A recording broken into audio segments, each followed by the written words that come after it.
जय हिंद और सभी को राम राम। तो आज हम इस क्लास में सीखेंगे क्लास 10th के गणित NCERT math chapter 10 circle brief solution full concept.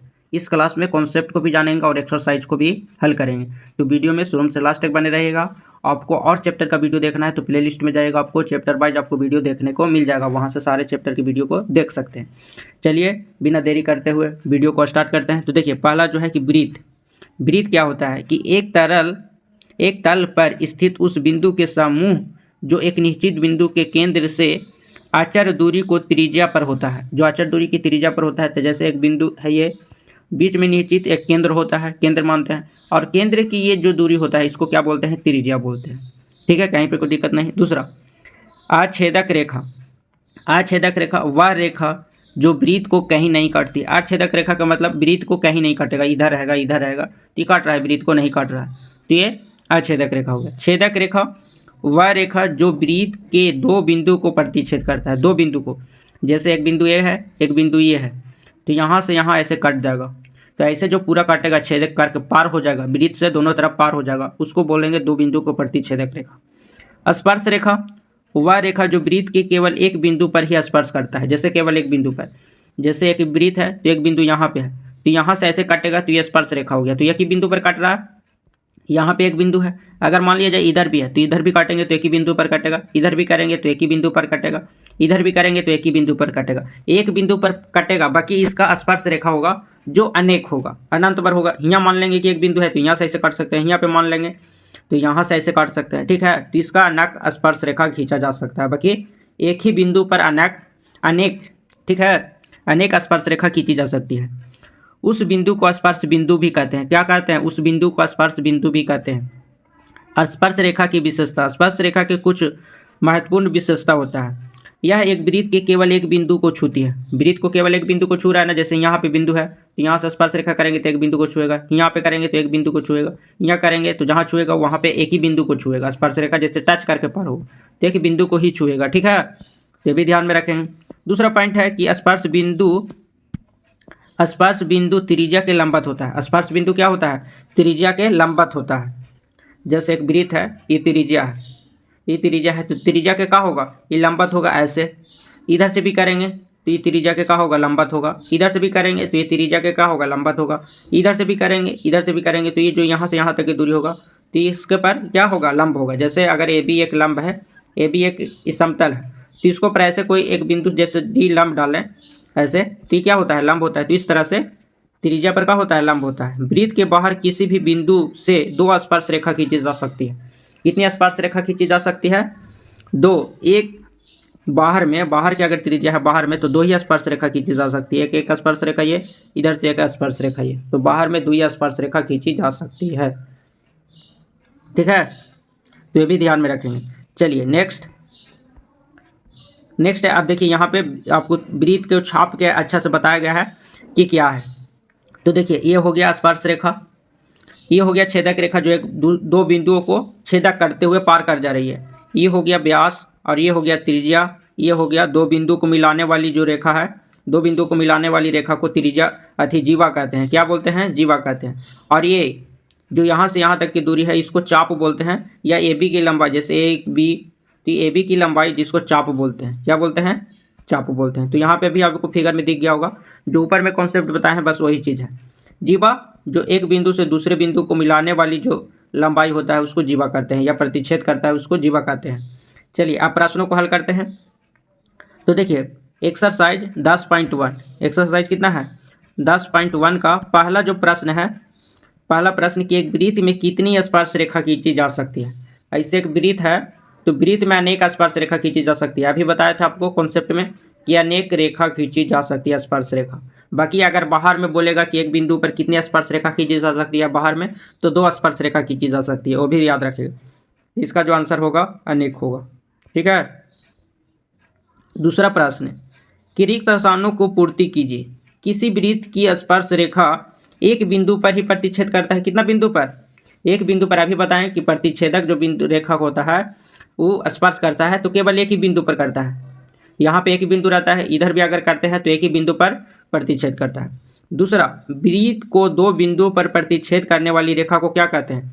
देखिए, दो बिंदु को प्रतिच्छेद करने वाली रेखा को क्या बोलते हैं? जीवा बोलते हैं। अभी बताए थे कि दो बिंदुओं को प्रतिच्छेद करने वाली रेखा को क्या बोलते हैं? जीवा।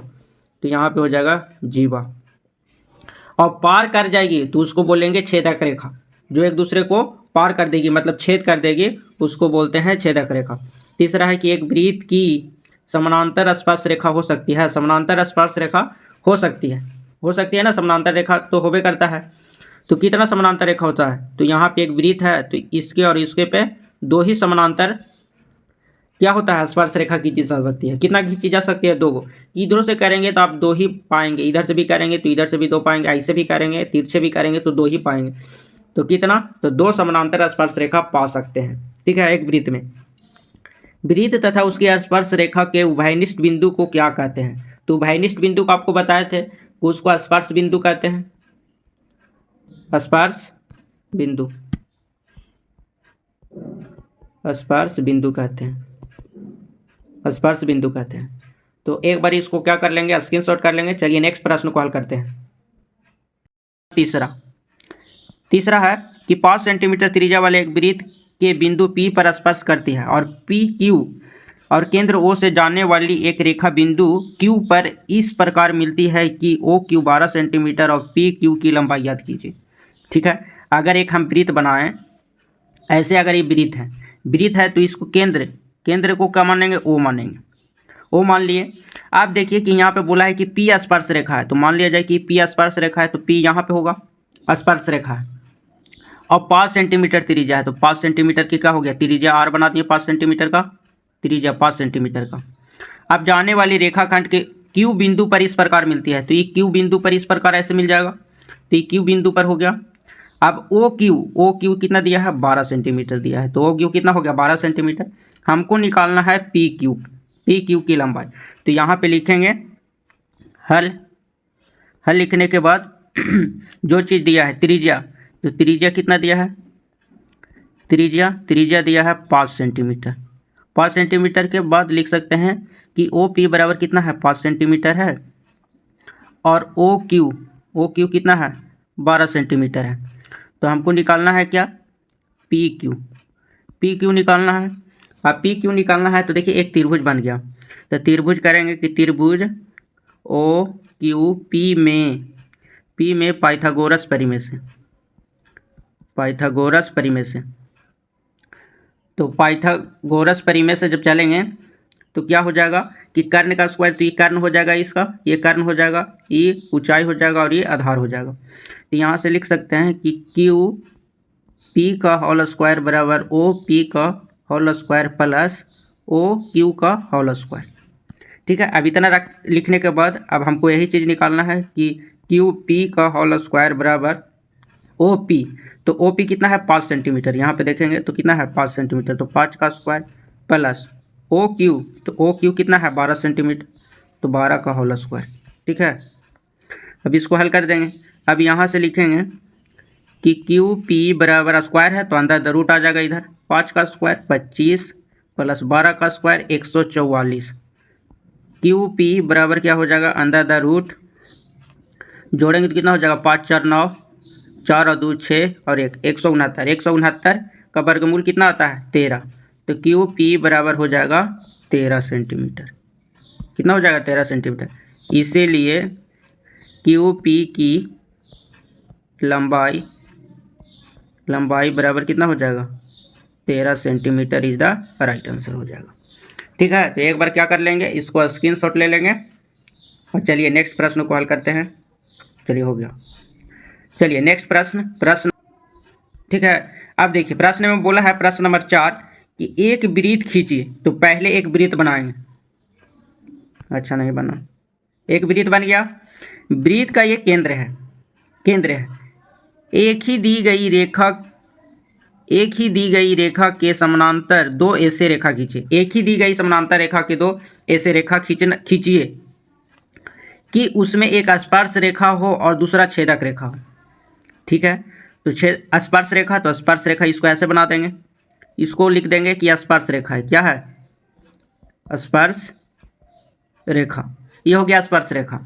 ठीक है, अब स्पर्श रेखा उसमें बोल रहा है कि दूसरी छेदक रेखा, तो छेदक रेखा के लिए क्या बनाते हैं कि दो बिंदु को, अगर एक बिंदु ये है एक बिंदु ये है, इसको ऐसे पार कर जाए, मतलब छेदते हुए क्या कर दे, पार कर जाए, इसको क्या बोलते हैं, छेदक रेखा बोलते हैं। क्या बोलते हैं, छेदक रेखा बोलते हैं। अब देखिए, अब दी गई एक ही रेखा पर दो समानांतर रेखा होना चाहिए, दो समानांतर रेखा, तो एक ही रेखा के दो समानांतर रेखा, तो यहाँ पे एक नीचे बना देंगे ऐसे, तो ये हो गया ना समानांतर रेखा। तो दी गई रेखा हो गया जो दो समानांतर रेखा, तो एक ये समानांतर है, एक ये समानांतर है, छेदक रेखा के तो समानांतर होगा नहीं, काय को पार कर जाएगा, तो ये हो गया। तो इस तरह से आपको क्या करना है, प्रश्नों को हल करना था। और एक्सरसाइज 10.1 का ये कंप्लीट हो गया एक्सरसाइज।